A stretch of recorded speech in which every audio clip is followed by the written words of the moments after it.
Good morning, everyone. It's a lovely clear morning, which has given us this fantastic foggy vista. The cranes here in the docks looked fantastic sticking out of the fog, but unfortunately by the time I got there, the fog had cleared. But as you can see, there's a large bank of fog coming from the New Forest, where the monsters are. In the distance, just below the sun, you can see the Hythe ferry busying itself across the water, just about to disappear into a fog bank.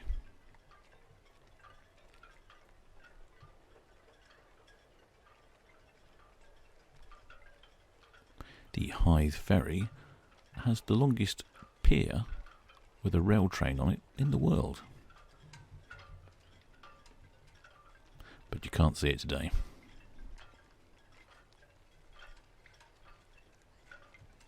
As you can see, we quite quickly lose sight of the ferry.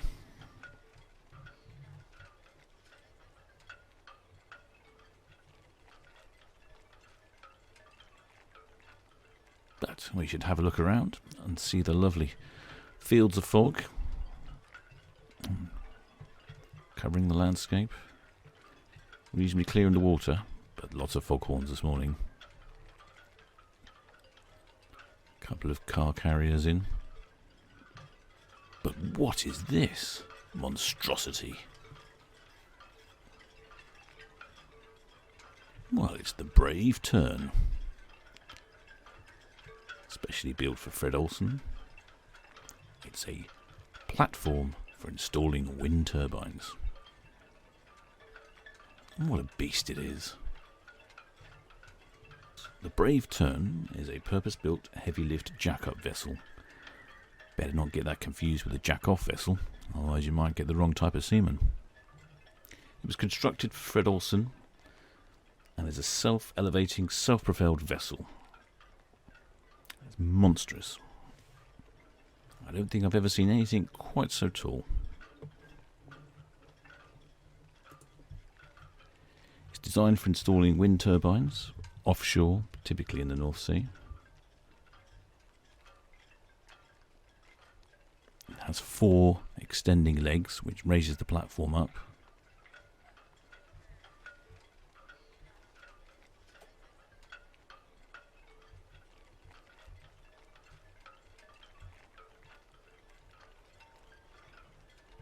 Each leg is 78 metres long. This should allow the ship to raise above the water even in the North Sea, where depths are typically 80 to 120 feet.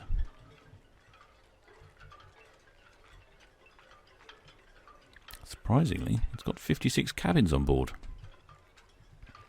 It's almost like a cruise ship.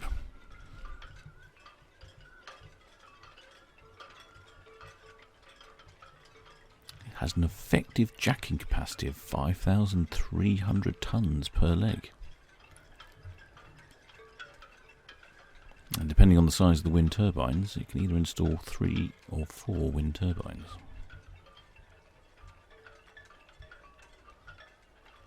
And that's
As we come around to the stern, I thought quite an interesting feature of this platform was one of the legs goes through the centre of the crane.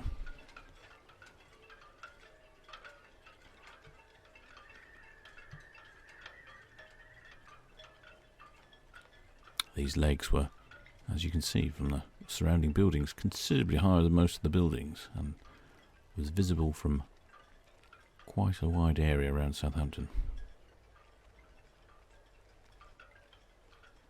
In fact, these legs are only slightly lower than the maximum height I can fly at.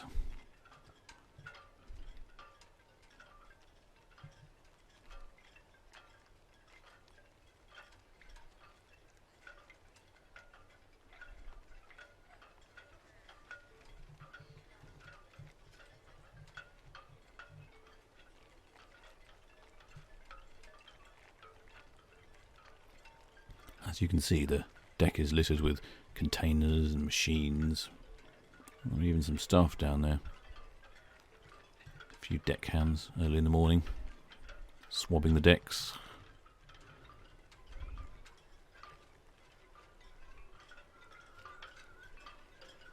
And at the bow end, I believe that's where the accommodation is.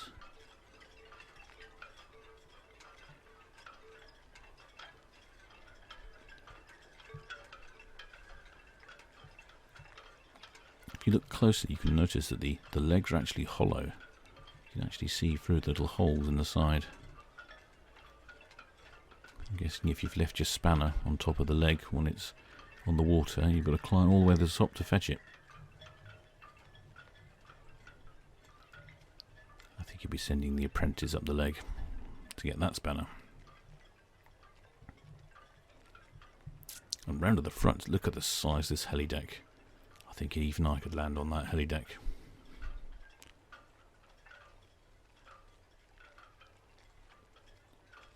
Not the prettiest of ships, has to be said, but certainly stunning with its engineering.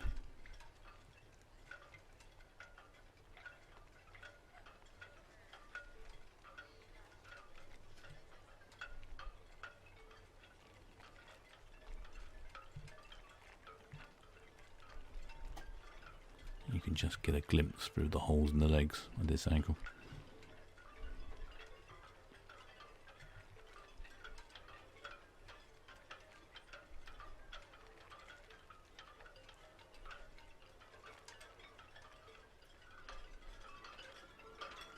And the morning sun providing us some lovely light this morning.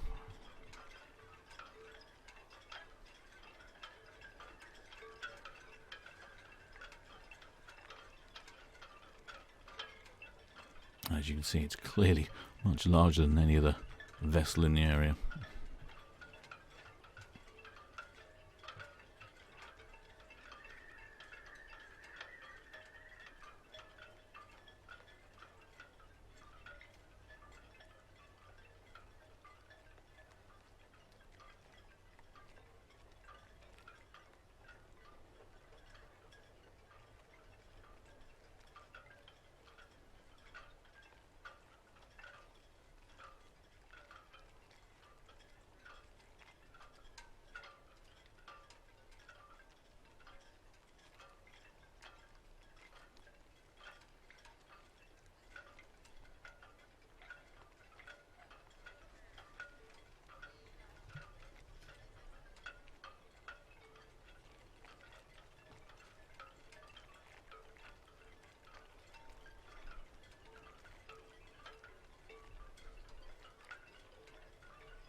Well, I think we'll leave the brave Tern and head off home.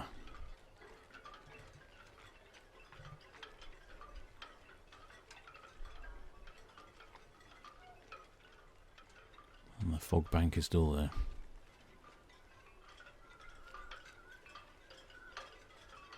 Until next time, shipmates.